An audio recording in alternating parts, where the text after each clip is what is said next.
के प्रधानमंत्री 17 तारीख को हरियाणा के दौरे पे आ रहे हैं और मोदी जी को प्रधानमंत्री बनने के बाद ये हरियाणा प्रदेश का 18वां दौरा है। 17 बार पहले आए हैं, अब 18वीं बार आ रहे हैं। जब जब भी वो हरियाणा में आए, हम उनसे ये उम्मीद करते थे कि वो यहाँ के प्रभारी रहे हैं, यहाँ के दुख और तकलीफ को समझते और जानते हैं।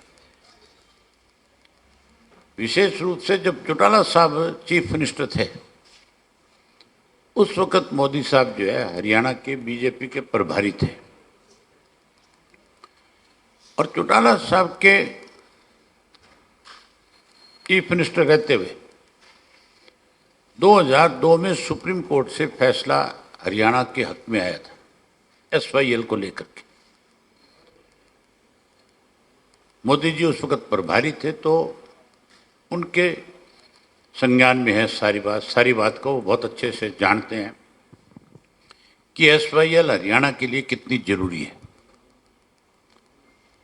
भाजपा की सरकार बने 11.5 साल से ज्यादा समय हो गया। इन्होंने एक बार भी प्रधानमंत्री जी के सामने SYL को लेकर के चर्चा नहीं करी, जबकि अनेक बार मनोहर लाल खट्टर भी मोदी जी से मिले और ये नया चीफ मिनिस्टर जो डमी है ये भी मिला। इन्होंने कभी इस इशू को उठाया नहीं, कभी इस पर चर्चा नहीं करी। इनको इस बात की कोई चिंता नहीं है बीजेपी की सरकार को कि हरियाणा के किसान की हालत कैसी है। भाजपा पहले दिन से ही किसान फैसले लेती रही है। जब वोट मांगने का समय था तब तो ये कहा गया था कि स्वामीनाथन की रिपोर्ट भी लागू करेंगे। उसके साथ कहा था कि किसान की फसल के दाम 2 गुने कर, लेकिन समय समय पे किसान को परेशान करने के लिए इस तरह के फैसले लेते रहे जिससे किसान को मजबूर होकर के आंदोलन करना पड़ा। 3 काले कानून बनाए, 13 महीने तक किसान सड़कों पे बैठा रहा। ज्यादा किसानों ने शहादत दे दी, तब जाकर के कहीं सरकार को यह समझ में आया कि तुम्हारा फैसला गलत है। आज भी जो मोदी जी आ रहे हैं, हम उनसे ये उम्मीद करेंगे। मैंने उनको अपनी तरफ से चिट्ठी लिखी है पार्टी की तरफ से कि आपका हरियाणा के साथ विशेष लगाव रहा है, आप कहते हो तो हरियाणा की जनता की डिमांड है ये। ना तो कांग्रेस इस इशू पे आज कहीं सरकार के खिलाफ कोई एक शब्द बोलने को तैयार, सत्ता में बैठे लोग तो चाहते भी नहीं कि किसान को पानी मिल जाए। चौटाला साहब क्योंकि जमीन से जुड़े व्यक्ति थे, उन्होंने खुद बैठ करके खेती करवाई। वो समझते थे इस बात को कि पानी का क्या महत्व, इसलिए उन्होंने SYL के मामले को लेकर के बड़ी मुहिम छेड़ी थी। बड़ा कोर्टों में स्वयं जा करके मुख्यमंत्री रहते हुए खुद पैरवी करते थे। माजरा साहब की ड्यूटी लगाते थे, ये वकीलों के साथ बैठ करके मीटिंग करते थे, एक एक इशू पे चर्चा करते थे और हमने डे टू डे हियरिंग करा करके उसकी और हरियाणा के लोगों के हक में फैसला कराया था। पहले 2002 में फैसला हमारे हक में आया, फिर 2004 में हमारे हक में फैसला आया, फिर पंजाब की उस वक्त की मौजूदा सरकार थी, उस फैसले रद्द किए थे और रद्द करके वो भी कोर्टों में चले गए। वो फिर कोर्ट की भेंट चढ़ गया। 2016 में बीजेपी की सरकार थी, सेंटर में भी और यहाँ प्रदेश, फिर तो क्लियर कट फैसला आ गया था कि SYL का पानी, नहर जो है जिसका हिस्सा SYL का ज्यादा पंजाब में है, टोटल 214 किलोमीटर की नहर है ये, जिसमें मेरी ख्याल है ज़्यादा इसका हिस्सा जो है करीब करीब 122 किलोमीटर जो है वो पंजाब में है, और 92 जो है किलोमीटर वो हमारे हरियाणा में। हमने तो अपना हिस्सा बना लिया, लेकिन पंजाब की जो बननी थी नहर, वो नहर बनाने की जिम्मेवारी थी केंद्र की सरकार की। केंद्र की सरकार ने फिर उस इश्यू को कहीं ये कोर्ट को लिख करके दे करके, क्योंकि हमारी यहाँ पे सरकार बीजेपी की थी और बीजेपी वालों को यहाँ के मुख्यमंत्री की ये मजबूरी है कि जो बात ऊपर से कही जाएगी उसको मानना पड़ेगा। हरियाणा चाहे खत्म हो जाए, बर्बाद हो जाए, हरियाणा रेगिस्तान बन जाए, उसको इससे कोई मतलब नहीं है। उसको तो अपने आकाओं को राजी रखना है, खुद को मुख्यमंत्री की कुर्सी पे बचा करके रखना है। इसलिए हरियाणा की सरकार ने कोई विरोध नहीं किया। पंजाब तो चाहता ही नहीं था। पंजाब इसलिए विरोध नहीं कर रहा था, अभी सुप्रीम कोर्ट में अगर केंद्र की सरकार जा रही है तो मामला और ज्यादा उलझ जाएगा, लिंगरों हो जाएगा, बढ़ जाएगा। यहाँ की सरकार ने विरोध नहीं किया, प्रधानमंत्री के सामने अपना पक्ष नहीं रखा, जबकि मैं उस वक्त अपोजिशन लीडर था। हमें सबसे पहले कहा गया गडकरी साहब से मिलो। मनोहर लाल खट्टर हमें लेकर के गडकरी जी से मिले। हमने अपना पूरा पक्ष उनके सामने रखा, पूरा जो ऑर्डर था उसकी कॉपी उनको दिखाई। हरियाणा का जो वकील जो पक्ष में लड़ाई लड़ रहा था, उस वकील को लेकर के गए, उसने सारी बात समझा दी कि जी अब तो केवल आपका काम है, सेंट्रल गवर्नमेंट का काम है इसको बनाना, कोई किसी का दखल नहीं। हम राजनाथ सिंह जी से मिले। हमने मुख्यमंत्री को कहा कि इसमें जो फैसला आप लोगे हम आपके साथ हैं। हमने कहा कि आप हमें प्रधानमंत्री से मिलाओ, हम अपना पक्ष उनके सामने भी रखना चाहते हैं। जबकि पक्ष हमारे से पहले मुख्यमंत्री की जिम्मेवारी बनती थी, वो इसके लिए लड़ता है, लेकिन खट्टर ने कोई लड़ाई नहीं लड़ी।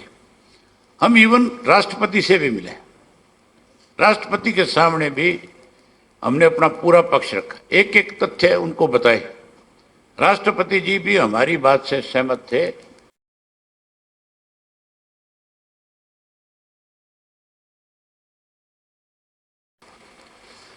लेकिन बीजेपी नहीं चाहती थी, केंद्र की सरकार नहीं चाहती थी, केवल इसको राजनीति की भेंट चढ़ा दिया।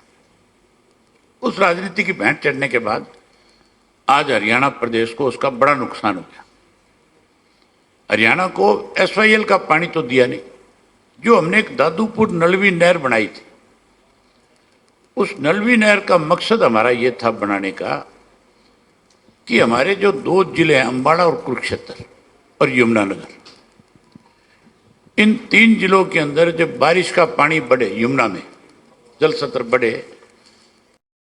के माध्यम से रिचार्ज करना था धरती को, ताकि नीचे ट्यूबवेल के पानी का लेवल जो है वो कम ना हो, वो बढ़ जाए। उससे किसान नीचे से पानी उठा करके अपनी फसल जो है पका सके।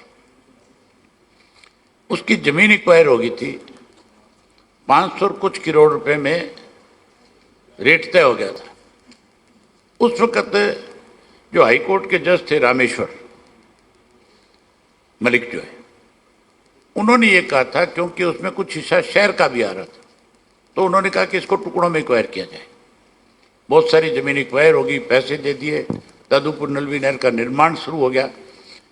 कुछ एरिया हमारे टाइम में बना, फिर खर्च किया, कांग्रेस के समय में बना। 238 करोड़ या इतना पैसा किसानों को दे दिया गया, उस पर खर्च हो गया था। टोटल 500 कुछ करोड़ का था। मनोहर लाल खट्टर ने वो पैसा देने के बजाय, किसान की जमीन एक्वायर करके उसका रिचार्ज करने के बजाय, सुप्रीम कोर्ट में जाकर के खड़े होकर के कह दिया कि हमें इसकी जरूरत नहीं है, हम नहीं बनाना चाहते, इससे हमें कोई फायदा नहीं है। मतलब केवल किसान को पैसा ना देना पड़े और किसान का फायदा ना हो जाए, इसलिए सारे फैसले हुए। उन्होंने रद्द कर दिया। अब जमुना जल समझौता किया इन्होंने। जमुना जल समझौता जो है वो 1994 में भी हुआ। उस वक्त कांग्रेस की गवर्नमेंट थी। उस समझौते में साफ लिखा हुआ था, जो उस वक्त एमओयू साइन हुआ राजस्थान के साथ, कांग्रेस की सरकार ने भी केवल राजस्थान के अंदर अपनी मजबूत पकड़ रखने के लिए, क्योंकि वहां 25 मेंबर पार्लियामेंट जीत करके आते हैं, 25 है संख्या, हमारे यहाँ कम है, तो हमारे यहाँ तो अनदेखी करी गई और वहां अपनी मजबूत पकड़ के लिए उनकी पार्टी के ज्यादा मेंबर पार्लियामेंट जीत करके आए, कहा केंद्र में सत्ता में बने रहे। इसके लिए उन्होंने ये फैसला किया कि 3 डैम बने पहले, रेणुका, किसाऊ और लखवार, और डैम बना करके जो एक्सेस वाटर हो बारिश के समय में, जो फालतू पानी आ रहा है, उस पानी को ड्रेन की नहर के थ्रू, कैनाल के थ्रू गुड़गांव के पास जा करके और आप उनको दे दो, राजस्थान को दे दो। वो बात सिरे नहीं चढ़ी, हमने उसका विरोध किया, वो सिरे नहीं चढ़ी, ठंडे बस्ते में चली गई। अब बीजेपी भी उसी रास्ते पे चल पड़ी, क्योंकि राजस्थान में अभी चुनाव भी है विधानसभा का, वहां कैसे दोबारा सरकार बने और आगे आने वाले समय में लोकसभा में फिर उनको ज्यादा सीटें वहां से मिले। इसके लिए इन्होंने एक नया एमओयू साइन कर दिया और उस एमओयू में मजे की बात यह है कि डैम का भी जिक्र नहीं, कि 3 डैम बनेंगे जब पानी देंगे। पानी तो ये मान के चलो ये केवल राजनीतिक इशू है, लेकिन हम हरियाणा प्रदेश के साथ कोई भी हरियाणा के हितों के साथ कुठाराघात करे, हमें बंजर करे, हमारे इलाके को रेगिस्तान बनाए, इंडियन नेशनल लोकदल पार्टी इसका डट करके विरोध करेगी। हरियाणा ना तो बीजेपी का बनाया हुआ, ना हरियाणा कांग्रेस की देन। हरियाणा अगर बना तो केवल चौधरी देवीलाल के प्रयास से बना, चौधरी देवीलाल के संघर्ष से बना। उन्होंने बड़ा त्याग किया हरियाणा के लिए, तब जाकर के हरियाणा अलग प्रदेश बना था। इस प्रदेश के साथ इंडियन नेशनल लोकदल पार्टी जो है भावनात्मक तरीके से भी जुड़ी हुई है। हम किसी भी कीमत के ऊपर पाइपलाइन नहीं डालने देंगे। ये काम शुरू करके दिखाएं एक बारी, फिर देखो आप क्या होगा। ना तो 94 में बढ़ने दी हमने और ना अब बढ़ने देंगे। हम खुला कह रहे हैं आज भी कि ये फैसला गलत है, इस फैसले पर पुनर्विचार हो। देश के प्रधानमंत्री का अगर हरियाणा प्रदेश के साथ कहीं कोई छोटा मोटा लगाव है तो उनको हमें एसवाईएल का पानी देना चाहिए। दादूपुर नलवी नहर का दोबारा से निर्माण हो, किसान को मुआवजा दे सरकार और उसको पानी चालू करे। और उसके साथ हांसी बुटाना नहर जो है, जो 600 करोड़ रुपया खर्च किया था हुड्डा ने, बिना किसी से बातचीत किए बिना अपनी नहर बना दी। केवल वो भी राजनीति थी। अगर उस वक्त वो पंजाब से राजस्थान से बात करके एग्रीमेंट करके उनसे और नहर बनाते तो कोई रुकावट नहीं होनी थी। ना पंजाब से बात करी, ना राजस्थान से करी, ना बीबीएमबी से करी और ना ही सीडब्ल्यूसी से करी। अगर आप इन एजेंसियों से बात करे बिना आप अपने प्रदेश में तो कुछ कर सकते हो, लेकिन आप कहीं पंचर नहीं कर सकते। दूसरों का जहां अधिकार आ जाएगा वो फिर उसको चैलेंज करेंगे। उसी का कारण है कि हुड्डा ने केवल साउथ हरियाणा में अपनी राजनीतिक ताकत बढ़ाने के लिए ये फैसला तो ले लिया, बना तो दी, लेकिन वो आज के टाइम में दलदल हो गया। उसका नुकसान क्या है, जहां जहां से दादूपुर नलवी नहर निकली है उसका जो लेवल है वो गड्ढा है। हांसी बुटाना जो है वो गड्ढा है, जमीन के अंदर खोद करके लेकर के आए। और जहां ऊपर निकली है वहां उसको लिफ्ट करना पड़ता है, और वहां कोई ऐसे गेट नहीं है जहां से बाढ़ आई तो पानी निकल जाए। उसमें अगर पशु चला जाता है तो पशु अंदर मर जाता है, अगर बच्चा चला जाता है तो बच्चा अंदर मर जाता है। जब से बनी है तब से उसकी एक बार भी सफाई नहीं हुई है। अगर उसकी सफाई नहीं करोगे आप तो पानी कहाँ से लाओगे, क्या तरीका है? पानी तो आना ही नहीं है। वो तो हुड्डा ने केवल हरियाणा प्रदेश का 600 करोड़ रुपया खराब करना था, जैसे इस एयरपोर्ट पे किया। कहीं अपने फादर के नाम का वहां बोर्ड लगाना चाहता था, और जो पंजाब में बनने वाला एयरपोर्ट था जिसका हरियाणा से कोई मतलब नहीं था, उसके अंदर जबरदस्ती जा करके पैसे दे करके आया था। वो भी कभी समय मिला, ये बीजेपी वाले तो नहीं वसूल रहे, अगर हमें कभी समय मिला, परमात्मा ने हमें कभी मौका दिया, तो बाकायदा ये पैसा हुड्डा से वसूला जाएगा कि कैसे दे दिया तैने ये पैसा। सरकार में मुख्यमंत्री इसलिए नहीं बनता कि वो प्रदेश की जो प्रॉपर्टी उसको लुटा दे, प्रदेश का पैसा इस तरह से बर्बाद कर दे। जो इस तरह का पैसा बर्बाद किया है उसका हिसाब होगा। ये तो मिले हुए हैं आपस में, इसलिए इसका हिसाब एक दूसरे पे लेना नहीं चाहते। अनेक इस तरह की चीजें जो मैंने आपके सामने पहले भी रखी थी, मैं आज फिर इस प्रेस कॉन्फ्रेंस के माध्यम से प्रधानमंत्री जी तक हमारी बात पहुंचे। आज हमने स्पेशल इसीलिए प्रेस कॉन्फ्रेंस रखी है कि वो आ रहे हैं और उनका हरियाणा से लगाव है, तो वो इन चीज़ों पे भी संज्ञान जरूर ले, इन चीज़ों पे भी सरकार से पूछे जरूर कि जब मैं हरियाणा में था तब इस तरह की चीज़ें नहीं थी, आज ये सब चीज़ क्यों हो रही है, इसका कौन जिम्मेवार है, और इसके खिलाफ इंक्वायरियाँ नहीं है तो क्यों नहीं है, उसका कारण बताएं। वो हमने 200 पेज की एक चार्जशीट जो है, मनोहर लाल खट्टर जब मुख्यमंत्री बने थे तब दी, CLU घोटाला जो हुआ था, और उसके साथ हमने अनेक ऐसी CD प्रोवाइड कराई थी जिसमें कांग्रेस के उस वक्त के MLA और मंत्री शरेआम पैसा मांग रहे, उनके खिलाफ क्यों नहीं कोई कार्रवाई हुई आज तक। उसके अलावा बीजेपी के समय में जो 20 घोटाले हुए हैं, उन 20 घोटालों पे अलग अलग जो घोटाले हुए थे, चाहे वो शराब का घोटाला था, रजिस्ट्री का घोटाला था, धान का घोटाला था, बैंक का IDFC बैंक का घोटाला था, पेपर लीक घोटाला था, सफाई का घोटाला था, तालाब खुदाई का घोटाला था, सरमचीप घोटाला था 1500 करोड़ का, जो बीज ने खुद ने माना था कि मेरे यहाँ ये घोटाला है, उसकी जांच क्यों नहीं, घोटाला है तो। उसके अलावा अवैध खनन घोटाला था, पंचकुला में कारपोरेशन के 160 करोड़ रुपए का घोटाला है, फरीदाबाद कारपोरेशन का इनके मंत्री ने कहा था भी हजारों करोड़ रुपए डकार गए, तुम्हारे कीड़े पड़ेंगे, कीड़े उनके तो पड़ेंगे नहीं पड़ेंगे, तुम्हारे जरूर पड़ेंगे कि तुम्हें पता होते हुए तुम इंक्वायरियां नहीं करा रहे, तुम उन लोगों को जिन लोगों ने पैसा खाया उनके खिलाफ कार्रवाई नहीं कर रहे हो। उसके अलावा रोहतक में अमृत योजना का घोटाला है, कूड़ा करकट कचरा उठान घोटाला है, हरियाणा पब्लिक सर्विस कमीशन के कार्यालय में 3 करोड़ रुपए पकड़े गए, वो भी एक बड़ा घोटाला है। हरियाणा की भर्तियों में रोजगार कौशल में बहुत बड़ा घोटाला है, इनकी जांच नहीं हो रही, बजाय इनकी जांच कराने के इन पे लिपापोती की जा रही। उसके अलावा मैंने आपसे एक बात कही थी कि ये जो मुख्यमंत्री डमी है, इसने एक दिन ये कहा भी था कि मैं डमी नहीं हूं, बहुत गुस्से में बोला था प्रेस के सामने, मुझे डमी कहा जा रहा है और मैं डमी नहीं हूं। मैं आज आपको बता देना चाहता हूं, आज साबित कर दिया इसलिए सब हम अपने आप को कि ये डमी है। ये डमी इसलिए है, चैनत के अंदर टी का मामला था, हमने बारी बारी से सरकार से कहा था कि किसान गांव के लोगों को पीने का पानी चाहिए, उनके खेतों में से होकर के पाइप आ रही है, आपको टी लगा करके पानी दे देना चाहिए। ये कहने लगे कि टी नहीं लग सकती। फिर इस मुख्यमंत्री ने अपने उच्च अधिकारियों के माध्यम से वहां टी लगवाई, मनोहर लाल खट्टर ने उस टी को फिर पड़वाया। ये बात भी मैंने आपको बताई थी कि कौन कौन लोग जाकर के मनोहर लाल जी से मिले और मनोहर लाल ने आदेश दे करके उसी टाइम रातों रात टी पड़वाने का काम किया।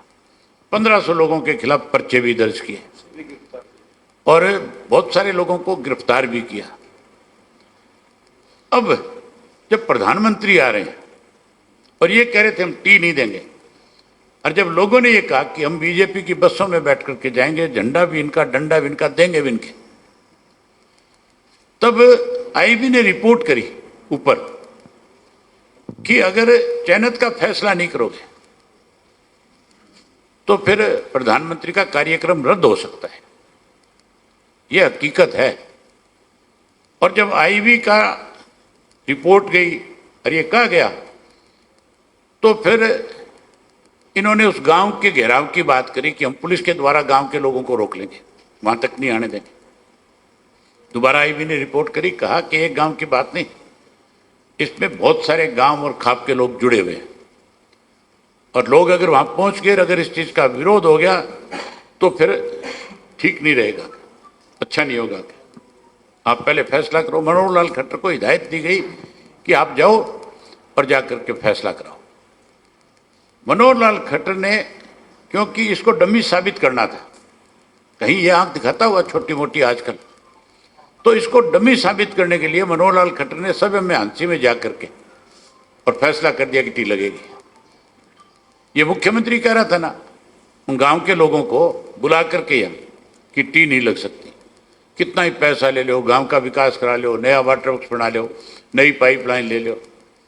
अब इससे पूछो तो सही जब मिले कि तेरे से ज्यादा डमी हो सकता है। ये फैसला मुख्यमंत्री करे, हरियाणा का मंत्री करे, केंद्र का मंत्री आकर के कैसे कहे? उसका डिपार्टमेंट भी नहीं। केंद्र का पब्लिक हेल्थ का मंत्री आ जाए, इरिगेशन का आ जाए, या अमृत योजना वाला आ जाए, भी हमने तुम्हारे लिए जो ये रिलीफ कर दिया, फिर भी मान ले। तो हम जो कह रहे थे, इसीलिए आज हमारे प्रदेश का बेड़ा गर्क हो रहा है, आज लोग परेशान हैं। मैं अपने हल्के में जाकर के आया हूँ, जोड़ों में पानी नहीं है पशुओं के लिए, पीने का पानी नहीं है गांव के लोगों के लिए, नहर में पानी नहीं है, बारिश हो नहीं रही है, लोग त्राही त्राही कर रहे हैं, इनको कोई चिंता नहीं है। तो हम एक बार आपके माध्यम से प्रधानमंत्री जी से आग्रह करते हैं कि आप आए हो, हरियाणा से आपका विशेष लगाव रहा है, आप लंबे समय तक प्रभारी रहे हो, तो आप इन सब चीज़ों पे ध्यान दो और इनको आदेश दो, क्योंकि यहाँ की सरकार अपनी मर्जी से कुछ नहीं कर सकती। यहाँ तो आपके आदेश से ही काम होना है, तो आप आदेश दो और हरियाणा के लोगों को राहत मिले।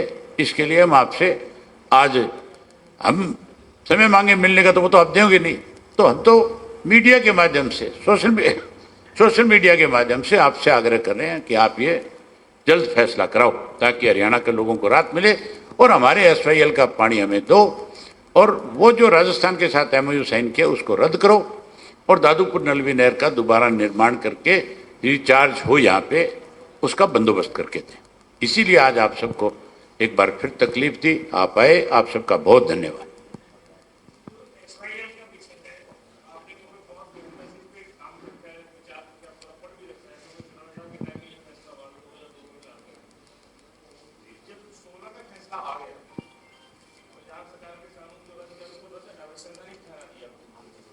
उसके बाद अभी जो सुप्रीम कोर्ट में केस चल रहा है, उसमें केंद्र सरकार ने कहा हम पंजाब और हरियाणा से बातचीत करके इसका बातचीत से समाधान निकालते हैं। तो ये सुप्रीम कोर्ट से जो आप इसमें मुख्यमंत्री पंजाब की भी और मुख्यमंत्री हरियाणा की मीटिंग हुई और केंद्रीय जल शक्ति मंत्री के प्राणी वाला बचा CR पाटिल का कोई मीटिंग करा रहे, जबकि वो यहाँ पर आते हम लोग से पूछा कि ये पेंडिंग क्यों है, सुप्रीम कोर्ट का फैसला क्यों हुआ, तो हम बातचीत से इसका समाधान कर। इसको लिंगर ऑन करने के लिए आप ये देखो, मुझे एक चीज बताओ, जिस चीज का फैसला चीफ मिनिस्टर बैठ के नहीं कर सके, जिस चीज का फैसला केंद्र की सरकार नहीं करा सकी, इसलिए हम सुप्रीम कोर्ट गए, सुप्रीम कोर्ट ने फैसला कर दिया।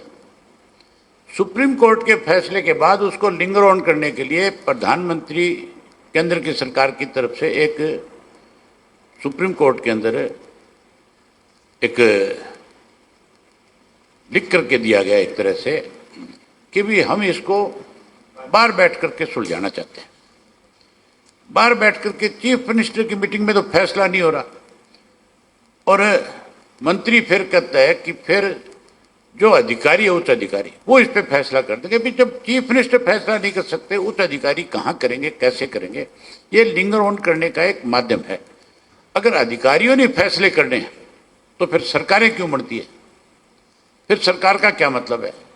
फिर क्यों इलेक्शन हो? फिर तो अधिकारियों के हाथ में सौंप दो सारे प्रदेश और देश, कोई फैसले कर देंगे। अगर जनहित में कोई फैसला लिया जाता है तो वो जनता के द्वारा चुना हुआ व्यक्ति है, वो ही ले सकता है। अधिकारियों ने तो किताब पढ़ी है, पब्लिक में नहीं गए। अधिकारी के लिए तो कहावत है कि घोड़े को सवार की पहचान है। ये घोड़े हैं, अब इनकी सवारी करने वाला कौन है? कौन इनको ठीक राय रास्ते पे लाकर के काम लेने वाला है? उससे सरकार चलती है, उससे अधिकारी काम करते हैं। आज हरियाणा प्रदेश की हालत तो ऐसी है अधिकारियों की कि कोई भी किसी तरह का आदेश देता रहे कोई किसी की सुनने वाला नहीं है। कोई अधिकारी चीफ मिनिस्टर के कहने से कलम नहीं चलाएगा, दस्तखत नहीं करेगा। उसको पता है, पता नहीं ये कहां फंसा के मारेंगे तेरे को। इनका विश्वास ही नहीं एक दूसरे पे। अब आपके लिए चाय है,